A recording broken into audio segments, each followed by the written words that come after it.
ভারতের ভিসা বন্ধ, medical visa যদিও চালু রয়েছে কিন্তু সাধারণ ভিসা কিন্তু বন্ধ রয়েছে। এই যে ভিসা বন্ধ থাকার কারণে আমাদের দেশের যারা পর্যটক রয়েছেন তারা কিন্তু ভারত বাদে অন্যান্য দেশগুলোতে যাওয়া শুরু করেছেন, আমরা এই প্রতিবেদনে কিন্তু তাই দেখলাম। তো এই বিষয়টিকে আপনি কিভাবে দেখছেন?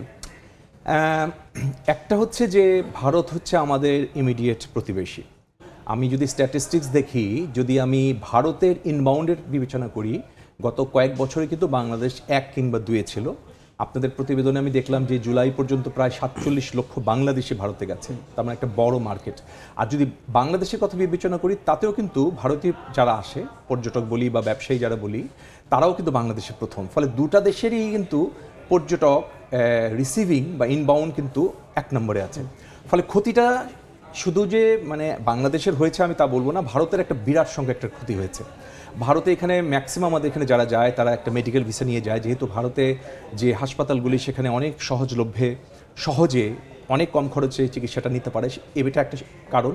আরেকটা কারণ হলো যে আপনাদের যে বিশেষজ্ঞরা যেটা বলছিলেন যে ভারতে যাওয়া অনেক বেশি সহজ, মানে এখানে বিমানের পাশাপাশি আমরা বাই রোডে যেতে পারি, বাই ট্রেনে যেতে পারি। বাংলাদেশ থেকে ভারতে মানে কলকাতাতে 3টা ট্রেন চলে, ঢাকা থেকে কলকাতায় ট্রেন চলে, কলকাতা থেকে খুলনায় ট্রেন চলে এবং ঢাকা থেকে নিউ জলপাইগুড়ি বা শিলিগুড়িতে ট্রেন চলে। ফলে ট্রেন এবং রোডে কিন্তু অনেক বেশি খরচ, অনেক মানে কম খরচ হয়। সেই জন্য ভারতে আমাদের প্রথম পছন্দ ছিল এবং বাঙালির কিন্তু প্রথম বিদেশ ভ্রমণ কিন্তু হয় আসলে কলকাতা দিয়ে, যেহেতু বাড়ির পাশে কলকাতা খুব সহজে যাওয়া যায়।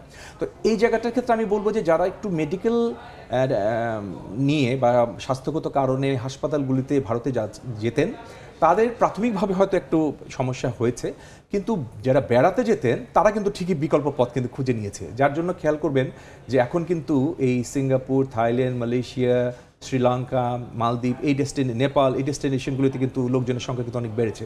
সুতরাং আমি মনে করি যে যদি আমি ক্ষতিটা বিবেচনা করি, তাহলে আমি বলবো যে এই মুহূর্তে আসলে ক্ষতিটা বেশি ভারতেরই হচ্ছে। কারণ বাংলাদেশ হচ্ছে 18 কোটির একটা বড় বাজার, সেটা আপনি অর্থনৈতিকভাবেও বিশ্লেষণ করতে পারেন। আর পর্যটনের দিক দিয়ে যদি যে দেখেন, আপনাদের প্রতিবেদন আমি দেখেছি যে কলকাতায়, বিশেষত নিউ মার্কেট এলাকায় যেখানে বাংলাদেশিরা প্রধানত বসবাস করে, তাদের অনেকেরই কিন্তু প্রতিষ্ঠান বন্ধ হয়ে যাচ্ছে।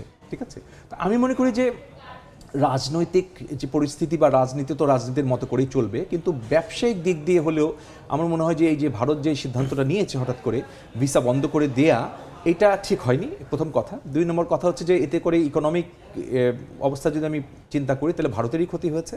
আর 3 নম্বর হচ্ছে যে জিনিসটা একটা সুবিধা অ্যাটলিস্ট হয়েছে, সেটা হচ্ছে যে বাংলাদেশের ডোমেস্টিক ট্যুরিজমটা কিন্তু এর ফলে বেড়ে গেছে। আমি বলবো যে অন্ততপক্ষে 30 থেকে 40% ডোমেস্টিক ট্যুরিস্ট বাংলাদেশে বিভিন্ন প্রান্তে যাচ্ছে। মানে একটা সময় ছিল যখন শুধুমাত্র কক্সবাজার কিংবা সিলেট কিংবা ধরেন সুন্দরবন এলাকায় বেশি ট্যুরিস্ট যেত, এখন বেশ কিছু আনইউজুয়াল ডেস্টিনেশনে ট্যুরিস্টরা যাচ্ছে। আমি একটু ডোমেস্টিক ট্যুরিজমের বিষয়ে আপনার কাছে একটু বিস্তারিত জানবো। তার আগে আমি একটু জানতে চাচ্ছি যে এই যে ভারত বিমুখ যে যাত্রাটা আমাদের শুরু হয়েছে, পর্যটকরা এখন ভারত বাদে অন্যান্য দেশে যাচ্ছেন, কিন্তু আমাদের বিশেষজ্ঞরা বলছেন ঢাকা দিল্লির সম্পর্ক উন্নত করতে হবে। এই যে এই বিষয়টি যে ভারত বাদে অন্যান্য দেশে যাওয়াটা, এটা কি বাংলাদেশের জন্য কি বিষয়টি কি বাংলাদেশের জন্য লাভজনক হচ্ছে নাকি বাংলাদেশের জন্য ক্ষতির কারণ হচ্ছে? আসলে আমার কাছে মনে হয় যে এখানে লাভজনকের চেয়েও বিবেচনাটা বোধ হয় যে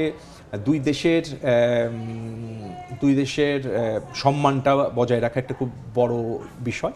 ভারত যেমন একটা বৃহৎ আমাদের প্রতিবেশী রাষ্ট্র, বাংলাদেশও কিন্তু একটা স্বাধীন সার্বভৌম রাষ্ট্র। সুতরাং রাষ্ট্র ছোট কি বড় সেটা ইম্পর্টেন্ট না, ইম্পর্টেন্ট হচ্ছে যে প্রতিবেশীদের সাথে সবসময় সুসম্পর্ক রাখতেই হয়। মানে আমেরিকা যত বড় দেশই হোক না কেন, মেক্সিকোর সাথে তার সুসম্পর্ক রাখতে হয়, থাইল্যান্ডের মালয়েশিয়ার সাথে রাখতে হয়, মালয়েশিয়ার ইন্দোনেশিয়ার সাথে রাখতে হয়, হ্যাঁ, চায়নার জাপানের সাথে রাখতে হয়। তো এইটা হচ্ছে ভৌগোলিকভাবে আমরা দেখে এসেছি যে সাধারণত ইমিডিয়েট প্রতিবেশীদের উপর আসলে একজনের উপর নির্ভরশীল। তো সেই ক্ষেত্রে আমার কাছে যেটা মনে হয়েছে যে মানে রাজনীতির বাইরে রেখে আমরা যদি অ্যাটলিস্ট যারা ধরেন আমরা এখানে যারা কাজ করছি, আমরা যারা ট্যুরিজম বা ট্যুর অপারেটর কাজ করছি, এমন হতে পারতো যে এরকম বলতে পারতো যে কোনো একটা রেজিস্টার্ড বা দুই দেশের জন্যই এনলিস্টেড এমন কোনো অপারেটরের মাধ্যমে বা ট্রাভেল এজেন্টের মাধ্যমে কিন্তু এই ভ্রমণটা কিন্তু পরিচালিত হতে পারতো। কিন্তু হঠাৎ করে বন্ধ করে দেওয়াটা আমি মনে করি যে ওই যে যেটা বললাম, যারা দীর্ঘদিন ধরে ধরেন মেডিকেল ভিসা অনেকে যাচ্ছে, ধরেন অনেক ক্যান্সার পেশেন্ট আছে যারা হয়তো 3টা 4টা 5টা কেমো নিয়ে নিয়েছে, তারা আরও হয়তো 5টা কেমো বাকি আছে, সে আসলে কি করবে? মানে এই সময় হঠাৎ করে তার পক্ষে কিন্তু থাইল্যান্ড যাওয়া বা সিঙ্গাপুর যাওয়া কিন্তু কষ্টসাধ্য ব্যাপার। তো সে হয় একটা জিনিস যেটা বললাম লাভ হয়েছে যে দেশের অভ্যন্তরীণ পর্যটনটা লাভ হয়েছে, এবং আমি মনে করব যে আমাদের এটি একটা বড় সুযোগ। আমাদের এখানেও যে মেডিকেল যে আমাদের যে হসপিটালগুলি যারা আছে তাদেরও কিন্তু এখানে কিন্তু একটা বড় ভূমিকা রয়েছে। আমি মনে করি যে কেন আসলে আমরা ভারতে চিকিৎসার জন্য যাচ্ছি, তার মানে কি আমাদের এখানে কি মানসম্মত সেটি চিকিৎসা সেবাটা নেই, কিংবা আমাদের চিকিৎসা সেবাটা কি খুব বেশি এক্সপেন্সিভ যার কারণে ওর ভারত চলে গেছে?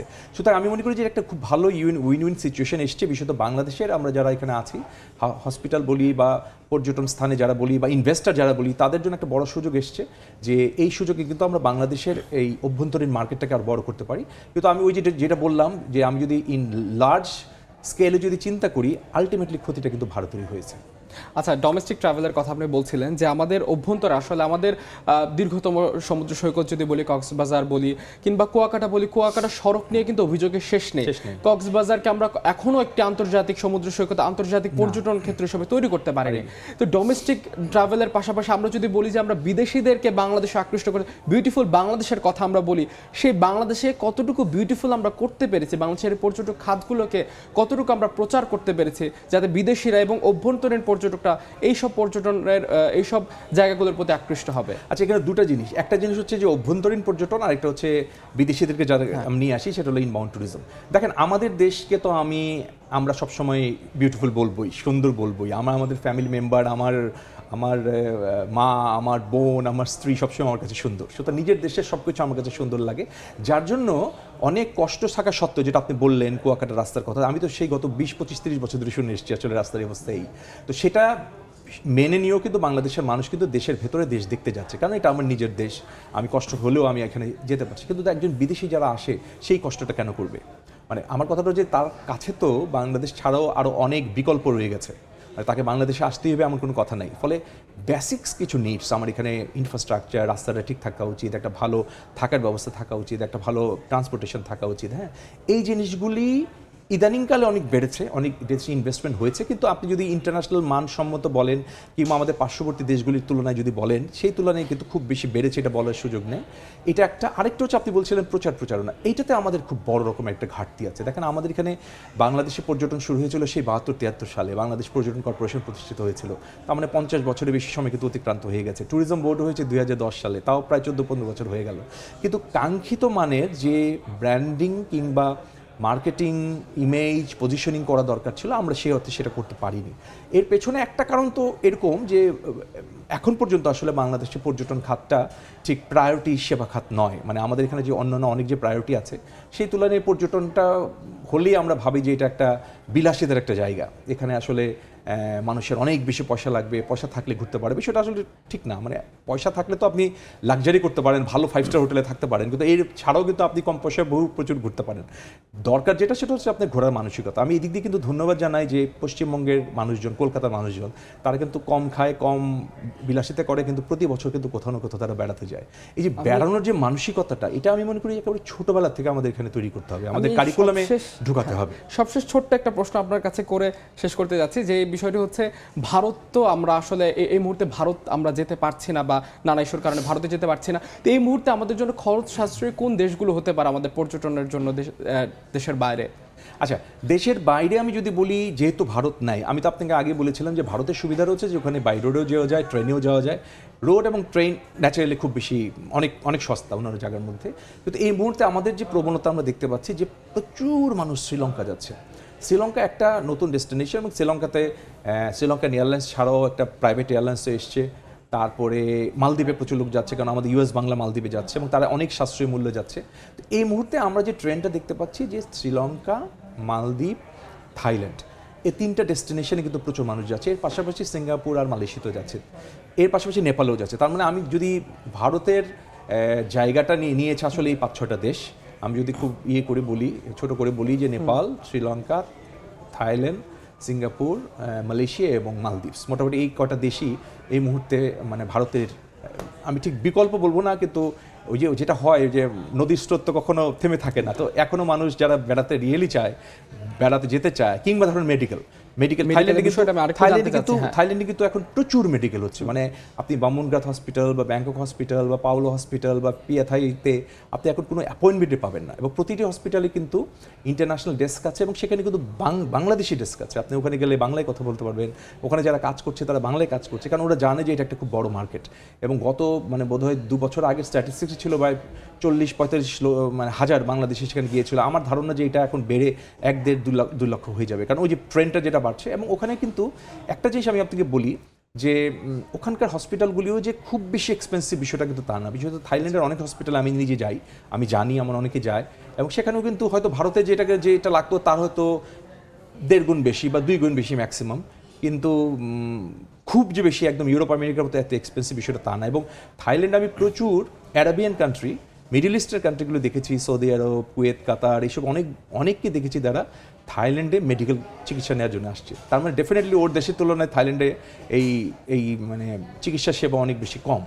তো সেই জন্য অনেকেই যাচ্ছে ওই জায়গাটার মধ্যে। কিন্তু ওই ঘুরে ফিরে ওইটা দিয়ে শেষ করি, সেটা হচ্ছে যে কিন্তু আমাদের টার্গেটটা হচ্ছে যে অনেক বেশি মানে বিদেশি আমাদের এই বাংলাদেশে আসুক, যেটাকে আমরা ইনবাউন্ড ট্যুরিজম বলছি। বিশেষত এই মুহূর্তে তো আমাদের আসলে ফরেন এক্সচেঞ্জ আর্নিংটা একটা বড় খাত, বৈদেশিক মুদ্রা আমাদের লাগবে, এবং এমপ্লয়িং জেনারেশন, ট্যুরিজম হচ্ছে সবচেয়ে বড় কর্মসংস্থান শিল্প।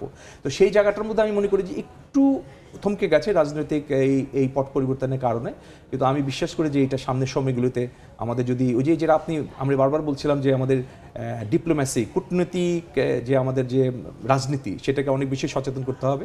কারণ বাংলাদেশ, ওই যে আপনি বলছিলেন যে বিউটিফুল বাংলাদেশ তো আসলেই বিউটিফুল, কিন্তু সেই বিউটিফুল ধারণটা আমাদের নিজেদের মাঝকে রাখলে হবে না।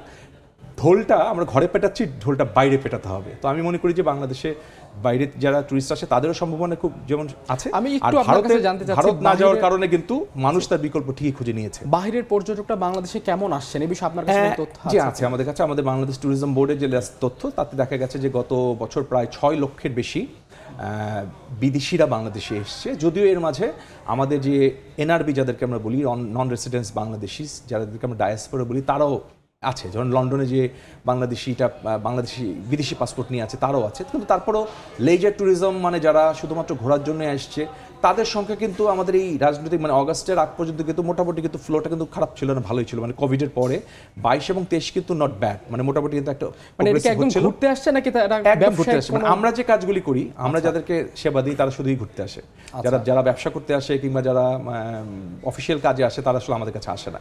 তাহলে আমরা যে সেবাটা দিয়ে থাকি তারা শুধুমাত্র ঘোরার জন্যই দিই। এবং এই ট্রেনটা কিন্তু থমকে গিয়েছিল, একটু একটু করে বাড়ছে আবার। আমি মনে করি যে যদি বাংলাদেশ ট্যুরিজম বোর্ড, বিশেষত আমাদের পররাষ্ট্র মন্ত্রণালয়, বিশেষত একটা বলে শেষ করি, ই ভিসা, আচ্ছা আমরা ই ভিসা প্রবর্তন করতে হবে। অসংখ্য ধন্যবাদ আপনাকে। আমরা বাংলাদেশের পর্যটক খাত সম্পর্কে কথা বলছিলাম প্যাসিফিক এশিয়া ট্রাভেলস অ্যাসোসিয়েশনের বাংলাদেশ চ্যাপ্টারের মহাসচিব তৌফিক রহমানের সঙ্গে।